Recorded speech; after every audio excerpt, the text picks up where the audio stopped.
Okay, so for this video, we're going to discuss our fifth lesson. So this is about bearing stress. So again, this is still under chapter 2. So ang chapter 2, about lang siya sa fundamental concept ng stress. So para dito sa lesson na to, ito yung mga outcomes na kailangang ma-attain ng mga students. Una, students must be able to compute for the bearing stress, internal compressive force or resisting area of the body, and makapag-design ng simple dimensions such as length, width, thickness, or diameter of materials based on the allowable stress or allowable bearing stress of the material.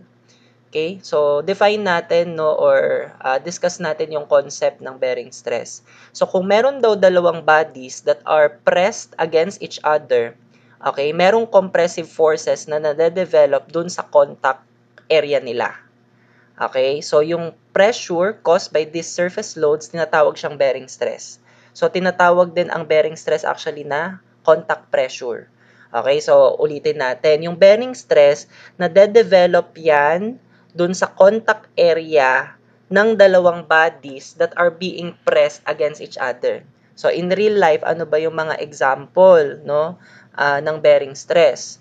Okay? So, as you can see dito sa figure na to, this is actually a bridge. Ngayon, ang sumusuporta sa mga bridge ay ito.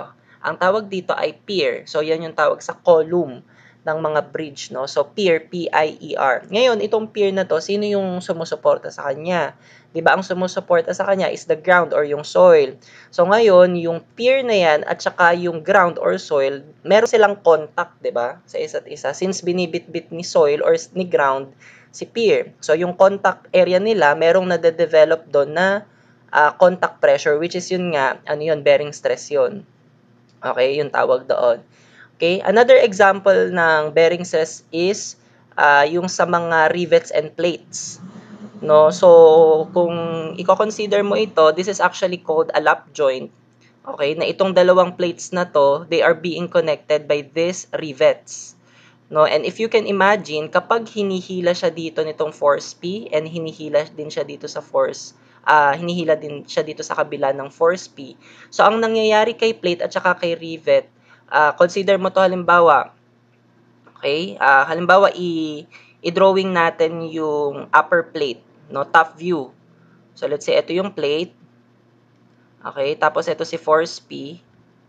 Tapos, di ba may tatlong rivets dyan? Let's say, ito yung tatlong rivets. Okay? So, di ba ang nangyayari, kapag hinahaltak itong plate na itong force P na ito, ang nangyayari, nagkakaroon ng contact yung rivet tsaka yung plate. 'Di ba? Nagkakaroon sila ng contact dito. No? So, kung saan nagkakaroon ng contact yung plate at saka yung rivet, doon may nade-develop na bearing stress. At ang nai-stress dito is the plate.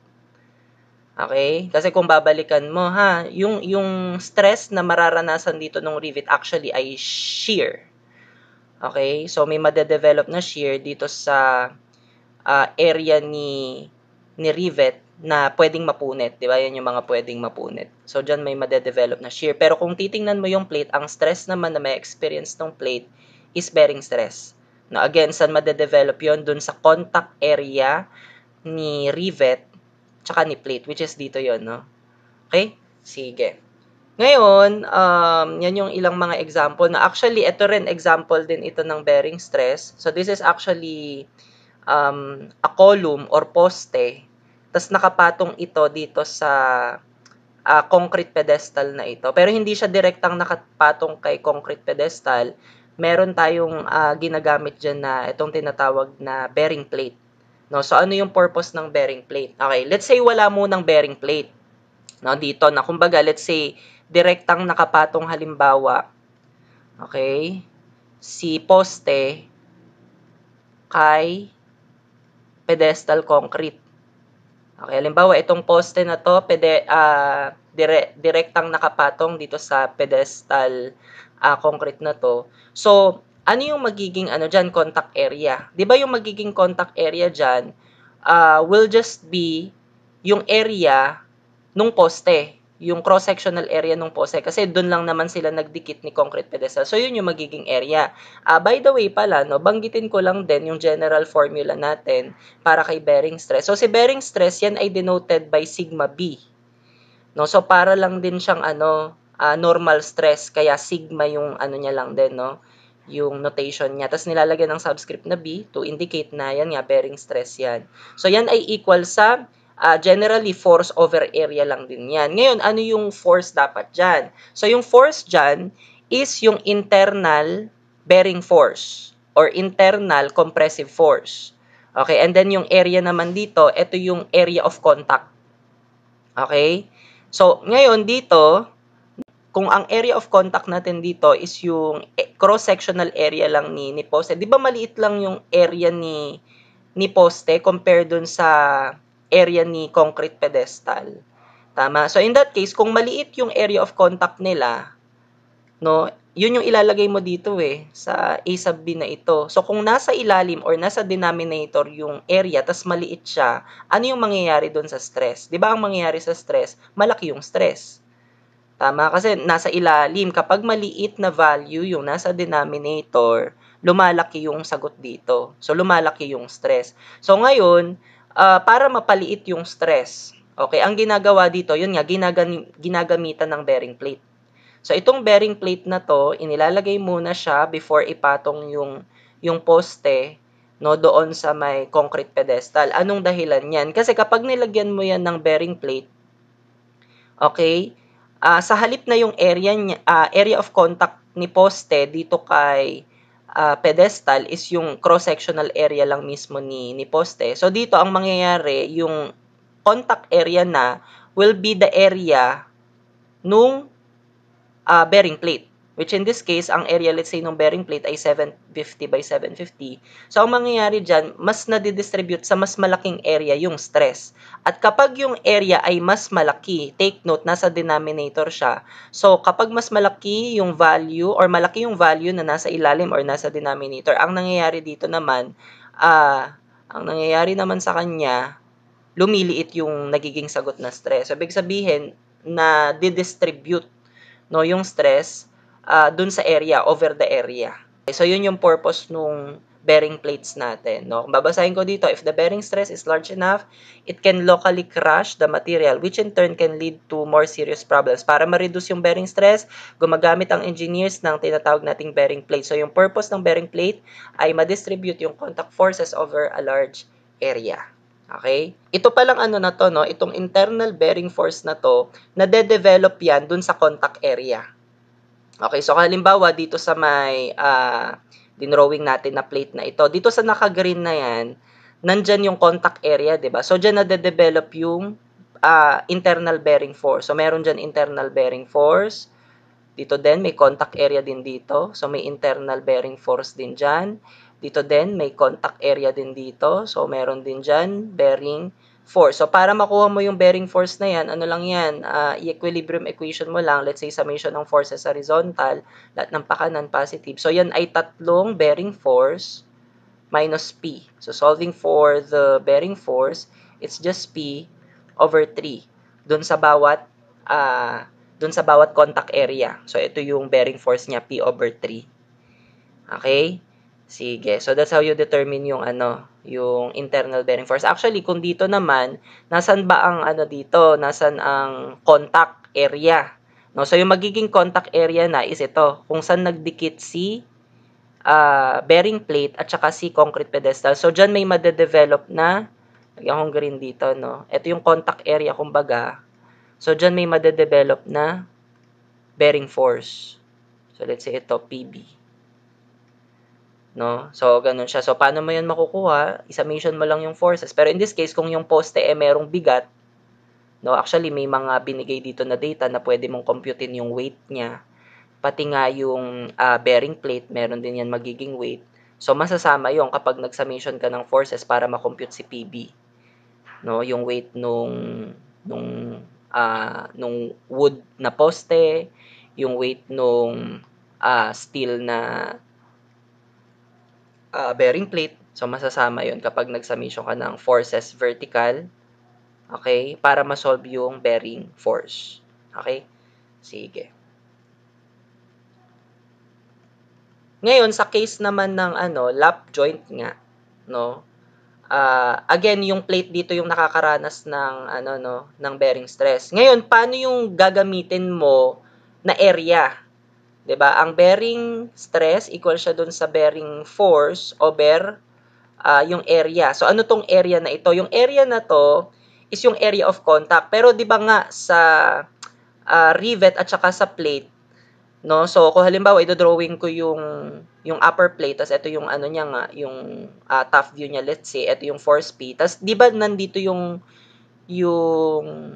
contact ni rivet tsaka ni plate. Tama dito sa ginrinan ko na to. So actually ito yon kung i-zoom ko yan, ito yung merong contact area, no, ni plate at saka ni rivet, no, kapag hinilan ng force P itong plate na ito. Ngayon, paano mo kino-compute yung area na yan? So, ang ginagawa natin dyan ganito. Kumbaga, ina-idealize natin dito ngayon na yung magiging, ano niya, magiging contact area, it will be the projected area. Okay? So, sa halip na ito yung i-compute mo na area, kasi di nga natin alam kung ano yung eksaktong ano din na yan, area na yan. No? So, pinoproject natin siya. Okay? Pinoproject natin yung diameter netong butas. Take note na itong butas na to, ina-idealize natin ito, nakabutas lang siya or kasize lang siya nung rivet. Kung ano yung diameter nung rivet, yan din yung diameter nung butas. Pero in reality, hindi naman pwede magkasize yan. Kasi hindi mo naman maipapasok yung rivet kung magkasize lang sila nung butas. No? Pero yun nga, again, ina-idealize natin na yung magiging projected area dito, okay, it will just be the diameter nung rivet, okay, times yung thickness nung plate. So, yun yung magiging, kumbaga, contact area na gagamitin mo dito, no, sa formula natin. Yung AB na to bale, it will be T times D. So again, this is for ano lang, yung mga case ng mga lap joint nga, no? Again, yung procedure natin dito sa pagsosolve ng bearing stress, okay? Ang first step lang, kailangan mong isolve yung internal bearing force or internal compressive force. So ano lang to, gamitan mo lang to ng equilibrium equations para ma-solve yung internal bearing force or P sub B natin. Okay, and then after that, yun na, pwede mo nang gamitin lang tong formula na to. And then take note ito ha, yung area na to, it's the contact area. Okay, let's solve sample problem. Okay, para sa unang sample problem natin, in the figure, assume that a 20 mm diameter rivet joins the plates that are each 110 mm wide. So ito yung dalawang plates natin, ayan, magkapatong yan, and they are being connected by a rivet. So ito ay isang rivet lang, no? So itong rivet na to, binanggit na 20 mm diameter siya. Okay? Tapos 110 mm yung width nung plate natin.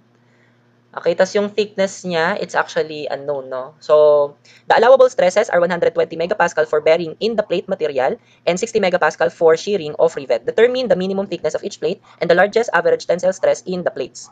Okay, so para dito sa problem na to, okay, pinapahanap yung thickness ng plate at saka yung largest average tensile stress in the plates. So, may mga binigay dito na allowable stresses. So, may binigay na allowable stress, kumbaga allowable bearing stress para dun kay plate material. Kasi nga, take note ha, yung plate ang nakaka-experience ng bearing stress. Ngayon, may binigay din na allowable shearing stress, no, para kay rivet. Kasi nga, yung rivet yung makaka-experience naman ng shear. Okay, 60 megapascal ang ibinigay sa kanya. Okay, ngayon, paano natin ito gagawin? Thickness ang pinapa-determine sa atin sa letter A. Sige. So, kung ililista natin yung mga allowable stresses natin, so meron tayong allowable na bearing stress. So, yung allowable bearing stress natin, siya ay 120 megapascal. Okay? Ngayon, kung isusulat natin ng formula ng allowable to, by the way. Sige, lagyan lang natin din ng allowable. Okay. So, this is the allowable bearing stress. Ngayon, di ba yung ano natin, yung bearing stress, okay, general formula ng bearing stress, di ba kailangan natin yung PB over AB. Okay? Dun sa AB actually, di ba kung lap joint nga ito. So, yung kanyang contact area is yung projected area. So, ano yung projected area? Yung projected area is yung thickness lang ni plate. Okay? Thickness lang ni plate times yung diameter ni rivet, which is yung diameter ni rivet given naman 20 mm. So, yung thickness nga yung hinahanap. Kung meron tayong diameter, tas unknown yung T, tas dito sa formula, di ba, yung allowable bearing stress given. So, ang mangyayari dito, ito, paano ito? Ano yung value ni internal bearing force? So, para dun sa internal bearing force, di ba, ang mangyayari sa kanya, kung i-determine natin siya, kung i-drawing natin yung free body diagram, let's say, nung upper plate. Sige, kung i-drawing ko yung upper plate, okay, 'di ba hinihila siya ng force P dito.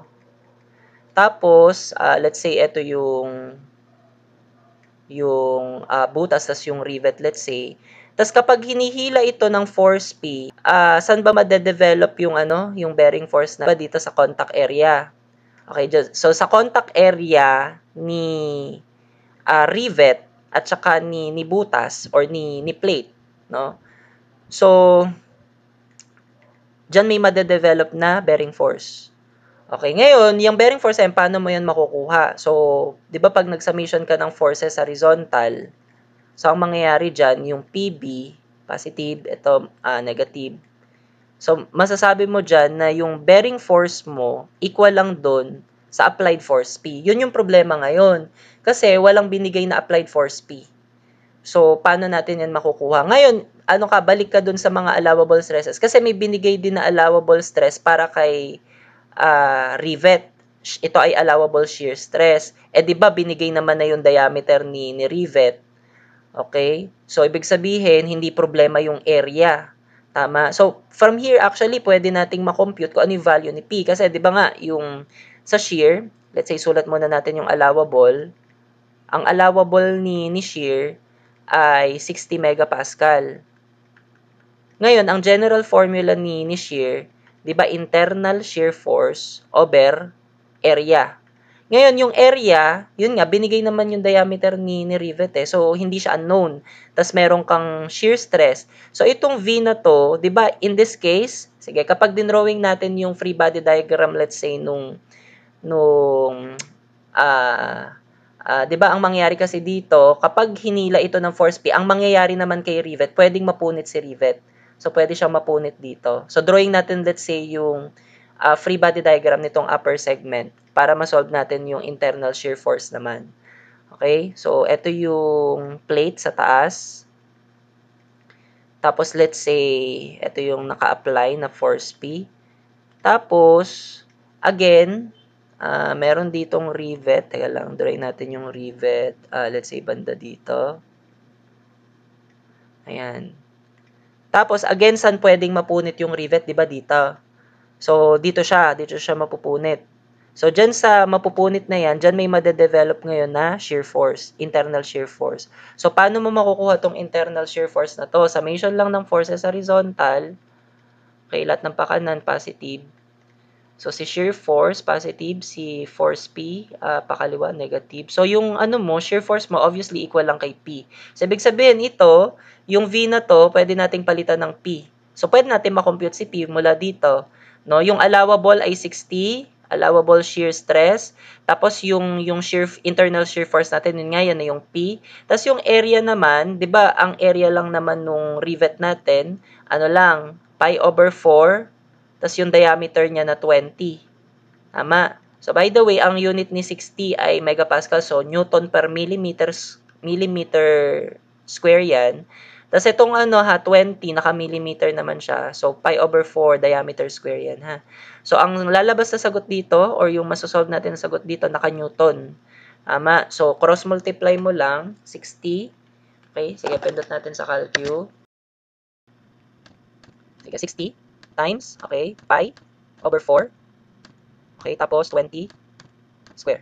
Okay. So, yan ay, sige, 18,849.55592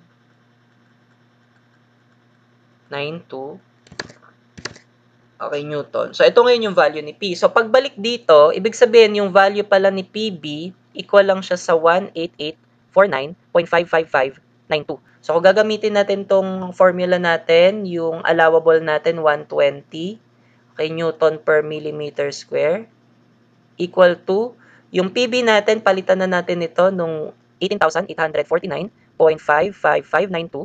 Tapos yung area natin, again, yung projected area. Thickness times diameter. So, yung thickness ni plate, yan actually yung hinahanap natin. Tapos yung diameter ni rivet, okay, yan ay 20 millimeter. So, ito ay naka-Newton yung ating force dito sa taas. So, ang makukuha nating thickness dito, it's in millimeter. Tama? So, kung isosolve natin to sa calculator, so cross-multiply na lang natin tong t, tas yung 120 ilagay mo dun sa ilalim. Pagpalitin mo kumbaga sila, so pwede yun, no? So, ito ay 18849.55592. Tapos yung nasa ilalim bali ay 120 times 20. Sa ilan yan? Yan ay 7.85398 millimeter. Okay, so ito yung required thickness ni plate. No? So, ito yan ha. Dapat yan ay mga 7.85398. Minimum actually yan. No? So, pwedeng mas tumaas dito, no? Yung gamitin mo na thickness ni plate, safe pa rin yung magiging allowable bearing stress. Pero hindi siya pwedeng mas lumiit dyan. Kasi pag mas lumiit sa 7.85398, so since yung thickness nasa ilalim, so kapag lumiliit yung value ni thickness dito sa ilalim, lumalaki dito. So, ibig sabihin, na-exceed yung allowable na 120. So, hindi siya magiging safe pag ganun. Okay? So, ito yung sagot sa letter A. Okay, ngayon may tanong pa sa letter B. Tinatanong dito yung largest tensile or average tensile stress in the plate. Okay. Ngayon dito, actually, itong plate natin na ito, dahil ina-applyan nga siya nitong force P na to, di ba makaka-experience din siya ng normal stress? Kasi yung normal stress natin, yun, di ba? Yung either tensile stress or compressive stress nga. Ngayon, kung ang isosolve nga natin is yung normal stress kay plate, which in this case, yun nga, tensile stress siya. Kung ito-drawing ko yung, let's say, upper plate. Sige, kung ito-drawing ko yung upper plate, yung free body diagram niya, tapos naka-top view ako, so ito halimbawa si force P. Di ba para malaman ko yung normal stress kay plate, di ba ikakat ko siya. Tama, magkakat ako dyan, tapos dun sa makakat ko, merong madedevelop dyan na internal normal force, which in this case, yung internal normal force na yan, equal lang din naman kay P. Tama. Ngayon, ang tinatanong kasi dito, largest average tensile stress. So, kung ang tanong ay ganito, literal yan ha, na yung ibibigay mo is yung largest stress. Iba ito dun sa ano ha, yung sa largest load, yung largest safe load, let's say. Kapag yung largest safe load ang tinatanong, yun yung may kino-compare ka na iba't ibang values niya, no, na yung mga iba't ibang possible values niya, tas pinipili mo yung pinakamaliit na value, di ba? Pero ito, iba yung tanong dito. Ang tanong dito ay largest stress. So, ito, literal na largest stress or maximum stress yung ibibigay mo. So, ngayon, in this case, di ba, ang normal stress kasi, generally, ang formula niya is, yun nga, yung internal normal force over area. So, kailan ba magiging malaki or maximum yung value ni normal stress? So, nagiging maximum yung value niya kapag yung area ay pinakamaliit. By the way, may butas yung plate natin ha.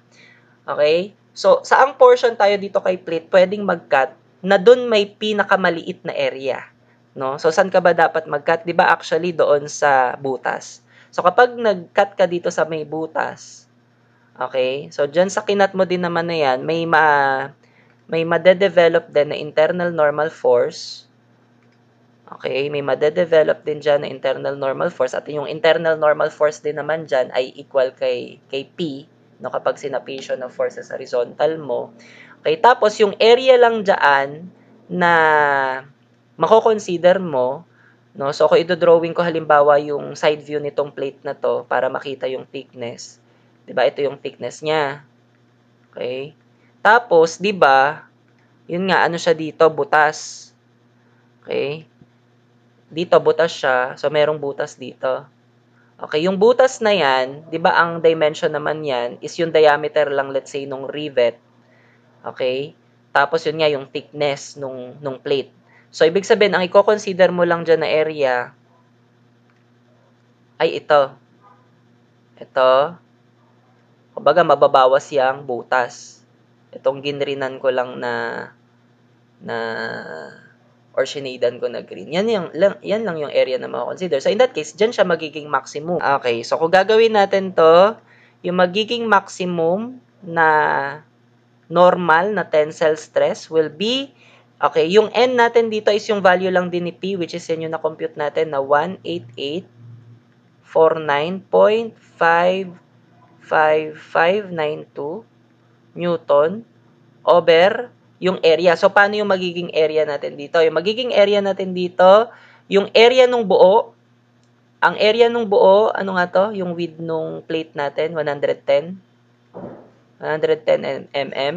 So, yung area nung buo ay 110 mm times yung thickness. Yung thickness natin, by the way, yan yung na-compute natin kanina, yung 7.85398. Okay, so 7.85398 millimeter din yan. Tapos, ibawas mo dito yung area ng butas. So, ano yung area ng butas? Yung diameter ni rivet, ano yung diameter ni rivet? 20 mm, no? Yung given. So, minus 20 mm. Okay, tapos yung thickness pa rin na 7.85. 85398 millimeter. Ayan na, pwede mo makuha na yung maximum tensile stress. Sige, pindot natin sa CalQ. Okay, yung thickness siguro store natin kay A. Para di ko na siya pipindutin.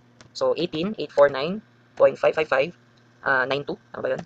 Okay, over 110 times yung thickness in-store ko siya kay A. Okay, minus 20. Tapos yung thickness ulit, in-store ko siya kay A. So, press equal lang. So, ang lalabas sa sagot ay 26.6667. Ayan.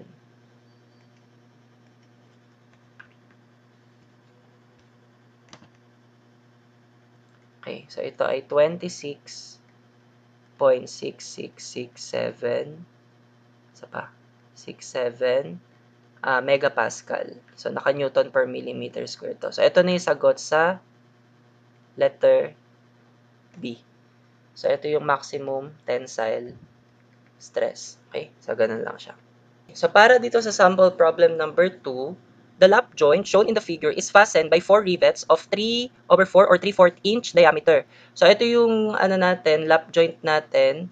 So, as you can see, dito sa lap joint na to, yun nga, ito yung plate, dalawang plate, no? Na given naman yung thickness nila at saka yung width. Tapos, they are being connected, no, by these 4 rivets. Okay? Tapos yung rivets na yan, binigay yung diameter, no, 3/4 inch. Okay, ano yung pinapagawa dito? Find the maximum load P that can be applied if the working stresses are 14 kSI for shear in the rivet and 18 kSI for bearing in the plate. So, pinapa-determine ko ano yung maximum load P na to. Okay? So, assume that the applied load is distributed evenly among the 4 rivets and neglect the friction between the plates. So, again, ang tanong dito ay maximum load P. So, kumbaga para tong largest safe load P or yung allowable load P. So, this is analysis of allowable load P. So, ang procedure na ginagawa natin dito, ang unang step natin, i-determine natin yung allowable na internal forces, okay, base dun sa ibinigay na allowable stresses natin. And then, gagamitin din natin yung mga area na given. So, pwede nating makuha yung internal forces, no? Again, using yung mga allowable stresses natin tsaka mga given na area. Okay, tapos second step natin, kailangan natin isolve yung value ni P, okay, na kailangan ma-relate natin yung mga allowable na internal force na na-compute natin doon sa step 1. So, paano natin sila i-relate? Kailangan mong gumamit ng equilibrium equation. And then, ang last step dito, yung mga na-compute mo na possible values ni P base doon sa iba't ibang allowable stresses natin, i-compare mo sila. Okay? So, ang pipiliin mong value is yung smallest value kasi yun yung magiging maximum na safe load or largest na safe load or allowable na load. Okay? Na load P. Okay? Sige. So, yun yung procedure natin. So, again, ang first step natin, isolve natin yung internal forces using yung mga allowable stresses natin and mga given na area. Okay? Mag-start tayo kay shear. Okay. So, para kay shear, ito ay para doon kay rivet. Okay, ang allowable, ano natin dito, allowable shear stress na given ay 14 KSI. So, yan ay 14 KSI. Sige. So, sa pagkuha natin nung allowable na internal shear force in this case, kasi 'di ba ang general formula for shear stress ay internal shear force over area. Okay? So, para ma-solve natin allowable internal shear force na ito, gamitin lang natin tong formula na ito. So, yung allowable shear stress, again, 14 KSI. So, 14 kilopound per square inch. So, equal to, okay, yung allowable internal shear force natin, yan yung, let's say, gusto natin mapalabas. So, V over, yung A naman na ito yung area nung rivet natin. Individual rivet ito ha. So, individual rivet. So, isang rivet. So, ang diameter niya ay 3/4. So, ang area ay pi over 4 diameter square. So, again, ang diameter ay 3/4 inch. Tapos, yan ay naka-square. So, masasolve natin yung internal na allowable shear force. Okay? So, kung pipindutin natin yan sa calculator, yan ay, galing natin itong 4. 14 times 5 over 4. Ayan. So, ito ay 6.18. Okay, 501. So, ito ay internal shear force. So, ang unit, let's say, ay kilopound. Okay, ngayon, yung second step natin dito, kailangan nating ma-relate yung pagsosolve natin nung value ni P, okay, dito sa na-compute natin na internal shear force. So, paano natin siya i-relate? Gamitan mo na equilibrium equation. Ngayon, ganito. Para ma-visualize mo tong yung internal shear force natin, tsaka si P, para ma-relate mo nga sila. No, drawing natin, let's say, yung top view nitong upper plate natin. So, yung top view ng upper plate natin, ganito itsura niya. Okay? Tapos may humihila sa kanya dito na force P. Tapos may 4 na butas, 'di ba? Or 4 na rivet. Ito, tsaka ito. Ngayon, dahil naka-top view kasi ito, no? 'Di ba kasi yung shear, yan yung mapupunit yung rivet. So, hindi natin siya makikita dito. Sige, para ma-visualize mo lang din, let's say, i-drawing ko yung front view, no, netong upper plate natin. So, yung front view niya, so, yung makikita mo dyan, ito yung thickness niya, ng plate. Tapos, ito yung force P. And then, yung mga rivet natin, ito. So, yung rivet dito sa gitna, isa lang yung makikita natin dito, no, kasi magkatapat sila. So, kumbaga, meron yan sa harap, tas doon sa likod. Tas ito. So, kumbaga, yung internal shear force natin, saan siya madedevelop? Doon sa part ni rivet na pwedeng mapunit, which in this case, dito, di ba? Tas meron pa doon sa likod, no, yung rivet doon sa likod. So, dyan madedevelop yung mga internal shear force natin. So, may madedevelop dito na internal shear force, internal shear force, internal shear force. Tsaka doon din sa likod, yung rivet doon, meron ding internal shear force doon. So, 4 yan. So, kung dito mo naman siya titingnan, yun nga, again, may internal shear force. So, bawat rivet may magiging internal shear force dyan. Tama? So, since 4 yan, kapag in-equilibrium equation mo yan, summation lang ng forces horizontal equal to 0, lahat ng pakanan ay positive. So, 4 na V yan minus P. So, solving for the value of P here, so ang P natin dito, it will just be 4V nga. No? So, dito yung V, substitute mo dito yung nakuha natin na value ni V na 6.18501. So, ayan, na-relate natin dito si P at saka si V. So, makukuha natin yung value ni P. So, yung value ni P, it will just be 4 times, yung answer ba yun? Ayan, 24.74. So, yung value ni P ay 24.74004. Okay, so itong na-compute natin na ito, na value ni P, base ito sa allowable shear stress ni rivet. So, meron din tayong mako-compute na value ni P na base naman doon sa allowable stress para kay, or allowable bearing stress para kay plate. O, gawin natin yon yung para naman kay bearing. Okay? So, sundin mo lang din yung procedure natin. So, bearing para ito dun kay plate. Okay? So, ang unang step natin, kailangan ma-solve natin yung internal bearing force natin. Okay? Using yung mga given natin na allowable. So, yung allowable bearing stress natin for plate ay 18 KSI. Generally, ang formula natin, may allowable yan na allowable. Okay, generally, ang formula natin for bearing stress ay yung internal bearing force over yung contact area. Okay? So, sige, gawin natin. So, para dun sa allowable bearing stress, again, 18 KSI. Okay, equal to, paano ngayon yung magiging ano natin, bearing force natin? So, let's say, sulat lang natin bearing force. So, yung ano naman, yung contact area, paano yung magiging contact area? Again, yung magiging contact area natin, it will be the projected area. Mag-consider ka lang ng isang contact area ni rivet at ni plate. So, 'di ba, ang contact area niya actually ito, pero ang i-consider mo is yung projected. So, yung projected is yung diameter lang ni rivet times yung thickness ni plate. So, itong area na ito. Sige. So, yan ay thickness times diameter lang. Ang thickness ni plate ay 7/8 inch. Okay, 7/8. Times yung diameter naman ni rivet, yan ay 3/4. Okay, so masosolve mo yung bearing, allowable na internal bearing force. So, yan ay 18 times 7/8 times 3/4.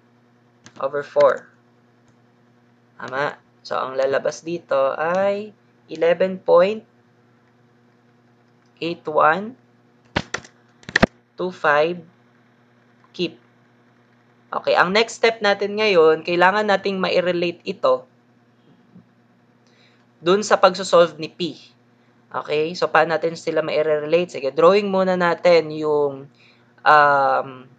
upper plate natin, yung top view niya. So again, ito yung upper plate, top view. Tapos may humihila sa kanya na force P. Tapos may 4 na rivet at butas. Yan yun. Okay, ngayon, saan ba madedevelop itong na to, bearing force na to?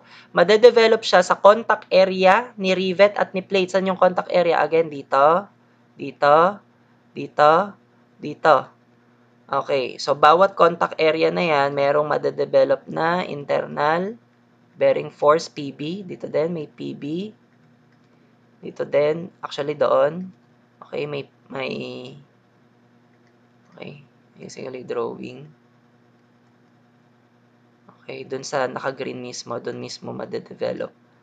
So, ito, PB. Diyan din, may PB. Dito din. So, 4 na PB yan. So, kapag yan, sinamation mo ng forces horizontal equal to 0, parang katulad din nung kay shear actually kanina. So, 4 na PB minus P.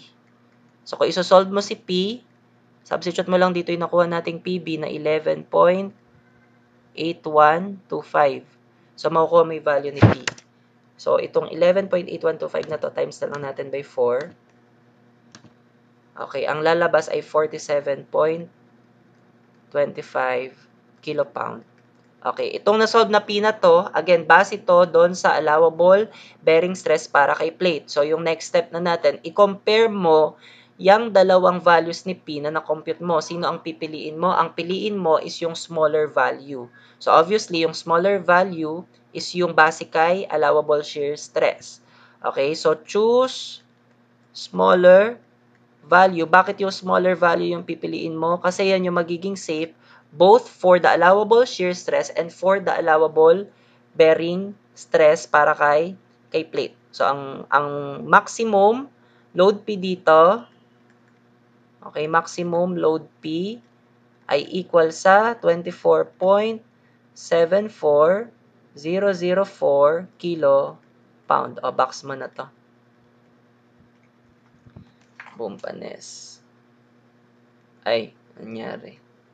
Ayan. Anyway, ayan. Yan yung sagot para dito sa maximum load P. Okay, next problem. So for problem number 3, in the clevis shown in the figure, find the minimum bolt diameter and the minimum thickness of each yoke that will support a load P equal to 14 kips without exceeding a shearing stress of 12 ksi and a bearing stress of 20 ksi. So yung clevis na binabanggit dito kay problem ay ito. Ito yung itsura niya. Actually, ito yung given, no? Pero ito yung itsura niya in real life. So ang clevis yan ay U-shape na fastening device na merong dalawang butas dito, no, para maipasok yung pin or bolt. Okay? Ngayon, ang pinapa-determine sa atin dito is yung minimum bolt diameter at saka yung minimum thickness ng yoke. Ano ba yung yoke? Yung yoke is itong portion ni clevis na to. So, ito yung yoke. Okay? Sige. So, may binigay dito na load P. So, given siya. Tapos, may mga binigay dito na allowable shear stress. So, yung allowable shear stress, malamang para yan kay bolt. And then, yung allowable bearing stress naman, para naman ito kay yoke. Okay? So, dahil minimum bolt diameter at minimum thickness ang hinahanap dito, so, ibig sabihin, ito ay design, no, ng required area or diameter or thickness. So, sundin mo lang din yung procedure natin para sa pagde-design ng required area, diameter, or thickness. So, ang unang step natin dito, kailangan natin isolve yung internal forces natin using equilibrium equation. So, mag-start tayo dun kay kay shear. Okay?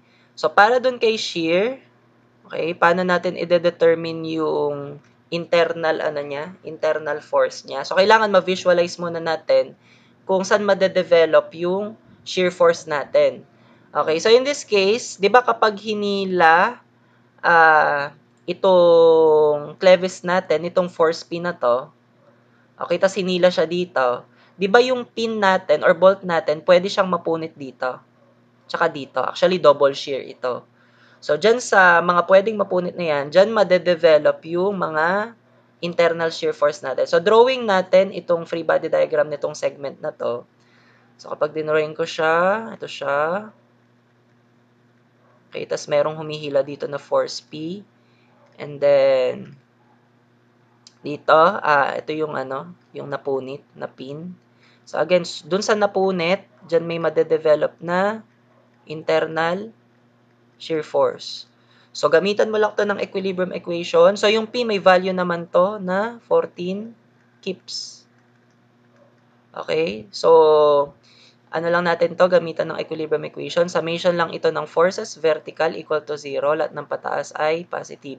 So, double shear tayo dito. 2V minus P equal to 0. So, yung P natin 14. So, obviously, yung internal shear force natin ay 7 kips. So, ngayon na nakuha mo na tong internal shear force natin, pwede mo nang i-determine dito yung required diameter. So, gamitin mo lang yung natin, yung formula nga na yung allowable stress natin equal siya sa internal shear force over yung required area. Tama. Ngayon, yung allowable naman natin, stress para kay shear given 12 KSI. So, direct ako na dito. 12 kilopound over square inch equals siya sa yung natin ngayon, internal shear force ay 7 kips divided by yung required area. So, bolt ito. So, ano ba ang area ng bolt? Pi over 4 diameter square. So, actually, masasolve na natin dito yung diameter. So, solving for the diameter, pinat natin sa calcu. So, cross-multiply na lang natin para nakaibabaw yung unknown, para mabilis siyang ilabas ng calcu. So, pi over 4, tas yung diameter, okay, alpha x square, alpha equal, tapos 7 na lang yung natira sa kabila, no? Shift solve natin.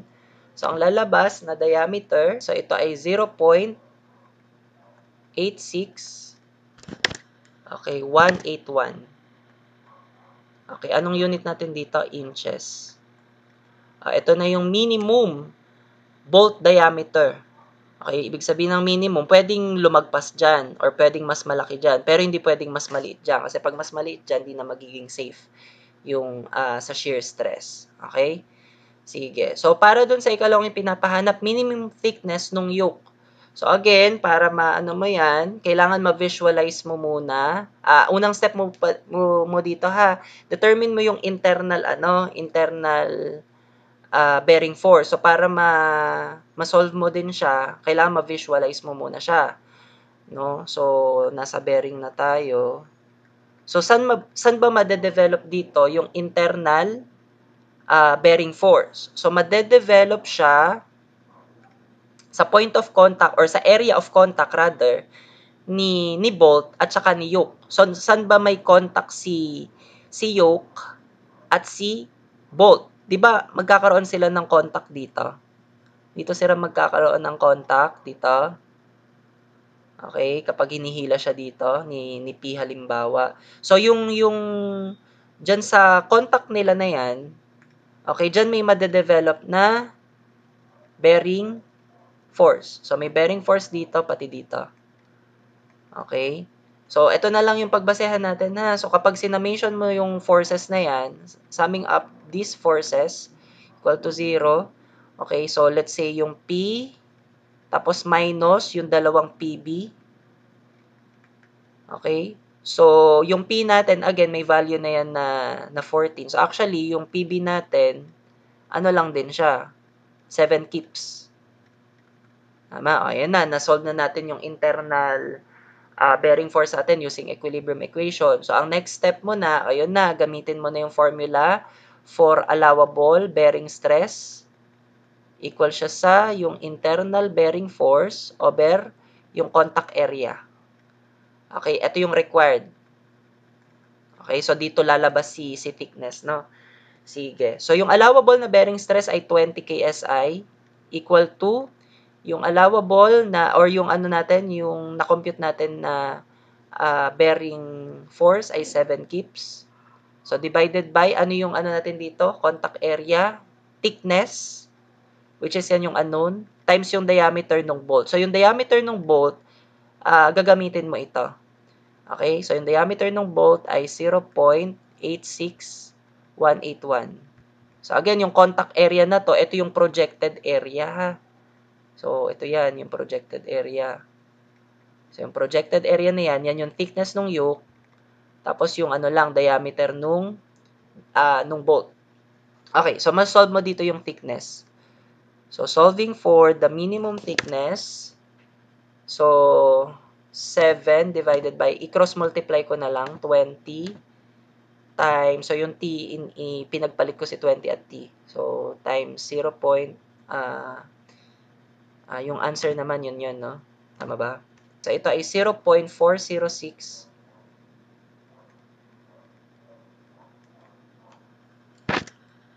12. Okay, inch. Ito na yung minimum thickness. Again, minimum thickness to, pwedeng mas lumaki dito, pero hindi pwedeng mas lumiit dyan. Kasi pag mas lumiit dyan yung thickness, magfe-fail na siya dun sa bearing stress na allowable. Okay, so ito yun na yung mga sagot para dito sa problem na ito.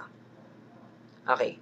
Now, for this problem, a timber column carries a load of 100 kN as shown in the figure. A concrete pedestal with bearing steel plate, okay, supports the timber column. Determine the bearing stress on the pedestal. Okay, so, yung given natin dito, 110 kN. So, ito ay 110 kN. Okay, 110 to ha, hindi 100. Okay, typo error.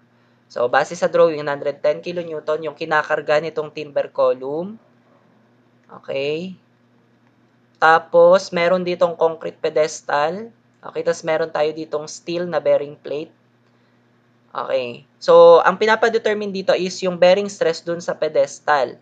So, yung magiging bearing stress sa pedestal, okay, saan siya madedevelop exactly? Dito siya madedevelop sa contact ni bearing plate tsaka ni pedestal.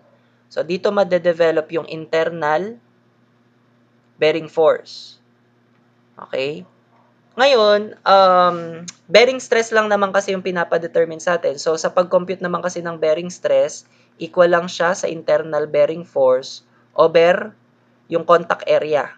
Tama? So, ang kailangan mo dito, masolve tong internal bearing force nga na ito. Again, dyan siya madedevelop sa contact ni bearing plate at saka ni pedestal. So, paano mo ito mako-compute? Gamitan mo lang ng equilibrium equation. But in this case, take note na may mga binigay na data para dito sa timber column na ito. May mga binigay na density, yung diameter niya, yung height niya. So, ibig sabihin, kailangan mong i-consider dito yung self-weight netong timber column na to. So, paano mo mako-compute yung self-weight niya? Di ba yung density, para magawa nating weight ito, yung density, kailangan, di ba ang unit niyan, kilogram per meter cube. So, paano mo yan magagawang Newton? No? Itong kilogram na to, magiging Newton yan pag minultiply mo by G. Di ba yung G, yan yung 9.81 meter per second squared. So, magiging Newton siya, di ba? Pag minultiply siya dyan. Ngayon, yung Newton per millimeter cube, paano siya magiging Newton lang? So, kailangan i-multiply mo to by volume. Kasi meter cube, di ba? Volume yan. Okay, ngayon, itong timber column na to, since may binigay na diameter, ibig sabihin yung cross-section niya, bilog. So, paano yung magiging volume nito? Ang magiging volume niyan, area lang nung bilog, which is pi over 4 diameter square, tapos multiply mo lang dun sa height. Yun na yung volume niya. So, once na magawa mo yun, volume times G times yung density, yun na yung weight nung timber column natin. Okay, sige, gawin natin. Solve natin yon yung weight ni wood. So, para sa weight ni wood, okay, ganito na lang yung notation niya. So, again, density GV. So, yung density nung wood ay 900 kilogram per meter cube. Tapos yung G, lang yan, 9.81 meter per second square. Tapos yung V, paano yung volume? Area lang nung cross-section niya na bilog, which is pi over 4 diameter. Ang diameter niya ay 3.75 meter. Naka-meter yung unit natin. Isulat natin mga unit para masundan natin kung ano yung mga dapat ma-convert. Okay, pi over 4, 3.75 meter. So, pi over 4 diameter square times yung height. Ay, mali pala. 500 mm pala yung diameter. Sorry. So, diameter ay 500 mm. So, gawin nating meter yung 500 mm na yan. So, yung 500 mm, di ba, in meter naman, 0.5. Tama. Tapos, yung height niya ay 3.75 meter. Okay, so mga naka-meter naman yung unit. Ito na yung magiging weight ni wood. So, kaya i-meter ko kasi per meter cube ito para ma-cancel ito. Okay? Sige. So, gawin natin, pindot sa calcu. Yan ay 900 times 9.81 times pi over 4 diameter. So, yung diameter ay 0.5 square times 3.75. So, press mo yung equal. Ayan, 6.5. Okay, ang weight ng wood, 65.88786.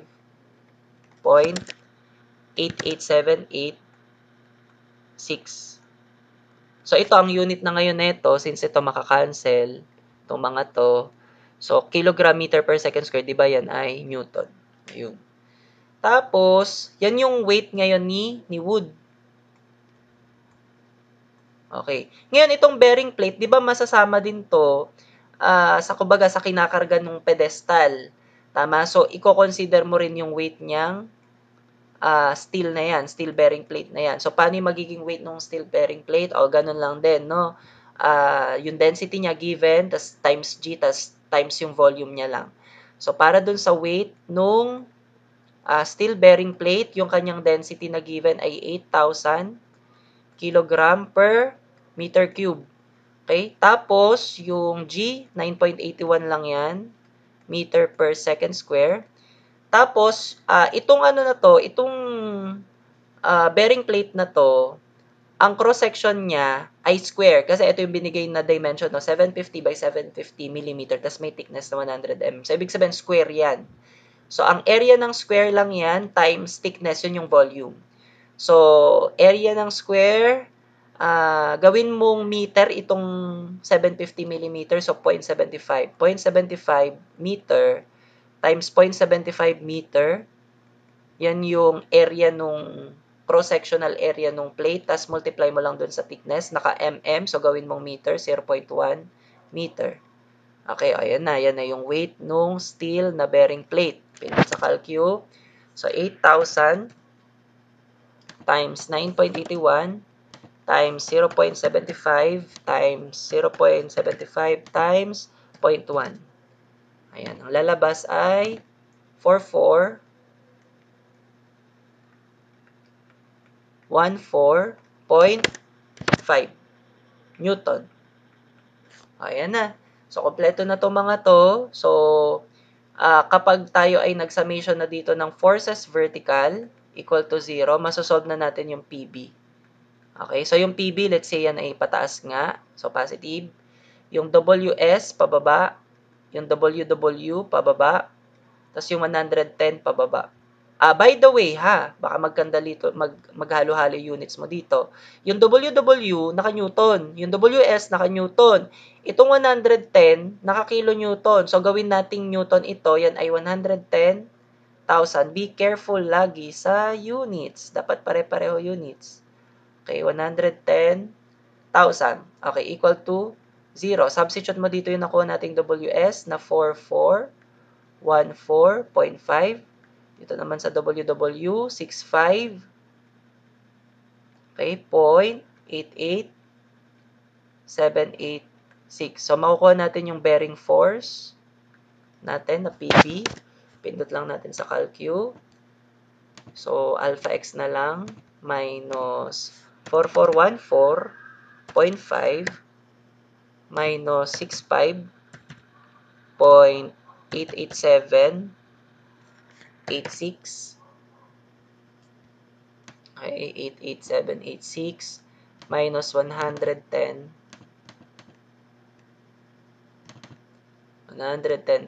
Alpha equal 0. Shift solve natin. So, yan ay 120,000 915.3879. So, ito ngayon ay naka-Newton. O, mula dito, so, pwede na natin gamitin itong formula na to. So, yung PB natin, 120. Okay? 915.3879 Newton. Tapos ngayon, ano yung AB? Yan yung contact area. Contact area ng nung bearing plate, tsaka ni pedestal. So, ano yung nila, contact area nila? Ano lang, yung area lang nila. Di ba ang area nila 750 by 750? So, yun yung contact area nila.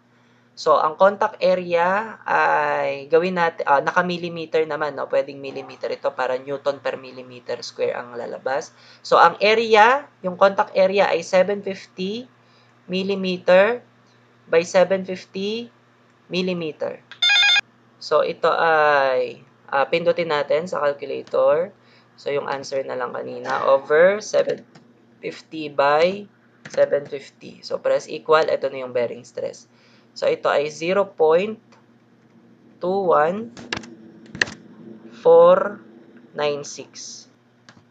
Ayan, okay. So, ito ngayon ay naka-megapascal. So, ito yung bearing stress ngayon dun sa pedestal. So, ito na yung sagot.